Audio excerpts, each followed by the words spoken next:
Okay, അപ്പോൾ Ferrari ഫാൻസിന് ഒരു good news ഉണ്ട്. അപ്പോൾ അവരുടെ പുതിയ എഞ്ചിൻ്റെ അപ്ഗ്രേഡ് ബെൽജിയം ഗ്രാൻഡ് പ്രിക്ക് മുമ്പായിട്ട് സെറ്റ് ആവുമെന്നാണ് ഫെറാറി അറിയിച്ചിരിക്കുന്നത്. അപ്പോൾ ആ ഒരു പുതിയ എഞ്ചിൻ അപ്ഗ്രേഡിൽ 50 എക്സ്ട്രാ ഹോഴ്സ് പവേഴ്സ് കിട്ടുമെന്നാണ് അവരുടെ എഞ്ചിനീയർ അറിയിച്ചിട്ടുള്ളത്. അപ്പോൾ ഫെറാറി എഞ്ചിനീയർ ആയിട്ടുള്ള എൻറിക്കോ ഗൊൾട്ടേരി ഇയാളെ പറഞ്ഞ എന്താണെന്ന് വെച്ച് കഴിഞ്ഞാൽ, ഇപ്പം നിലവിലെ ബെഞ്ച് മാർക്കായിട്ടുള്ള മെഴ്സിഡസ് എഞ്ചിനാണ്. മെഴ്സിഡസ് എഞ്ചിനേക്കാളും 50 എക്സ്ട്രാ ഹോഴ്സ് പവർ ആണ് ഈ ഒരു പുതിയ അപ്ഗ്രേഡിലൂടെ ഫെറാറിയുടെ എഞ്ചിന് വരുന്നതെന്നാണ് അവർ പറയുന്നത്. അപ്പം നിങ്ങൾ വിചാരിക്കുക 50 ഹോഴ്സ് പവറേ ഉള്ളൂ, പക്ഷേ ഈ ഫോർമുല 1 കേസിൽ 50 ഹോഴ്സ് പവർ എക്സ്ട്രാ അഡ്വാൻറ്റേജ് എന്ന് പറയുന്നത് ഹ്യൂജ് ആണ്.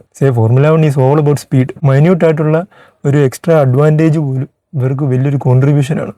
ഇപ്പോൾ ഈ 50 എക്സ്ട്രാ ഹോഴ്സ് പവർ കാരണമായിരിക്കും ഇവർ ചിലപ്പം ഒരു റേസിനിടയിൽ വളരെ മില്ലി സെക്കൻഡ് ഗ്യാപ്പിൽ ഇവർക്ക് പോഡിയം കിട്ടാൻ സാധ്യതയുണ്ട്. അതുമാത്രമല്ല, മെഴ്സിഡസിന് ഓൾറെഡി മറ്റ് ടീംസിനേക്കാളും 50 ഹോഴ്സ് പവർ എക്സ്ട്രാ സ്പീഡുള്ള ഒരു എഞ്ചിനാണ്. അപ്പോൾ ഫെറാറി പറയുന്നത് മെഴ്സിഡസിനേക്കാളും 50 ഹോഴ്സ് പവർ കൂടുതലാണ് എന്ന് വെച്ച് കഴിഞ്ഞാൽ നിലവിലുള്ള ബെഞ്ച് മാർക്കിനേക്കാളും 100 ഹോഴ്സ് പവർ കൂടുതലെന്നാണല്ലേ എൻ്റെ അർത്ഥം. അപ്പോൾ എഞ്ചിനീയർ ഈ കാര്യമൊക്കെ അറിയിച്ചപ്പോഴത്തേന് ഫെറാറിയുടെ ടീം പ്രിൻസിപ്പൾ ഉണ്ടല്ലോ, ഫ്രെഡ് വെസർ, പുള്ളി FIA അറിയിച്ചു, നിങ്ങൾ ട്രോഫിയൊക്കെ റെഡിയാക്കി വെച്ചു, ഞങ്ങൾ വരുന്നുണ്ടെന്നുള്ള രീതിയിൽ. ഏതായ ലെവലെന്ന് ആലോചിച്ച്. അപ്പോൾ ഇവിടുത്തെ ചോദ്യം എന്താണെന്ന് ചോദിച്ചു കഴിഞ്ഞാൽ, ഇത് ഫെറാറിയുടെ കോൺഫിഡൻസ് ആണോ അത് വെറുതെ തെള്ളി വിടുന്നതാണോ? കാണാം. അപ്പോൾ നിങ്ങൾക്ക് എന്താണ് തോന്നുന്നത്? കമൻറ്റ് ചെയ്യും.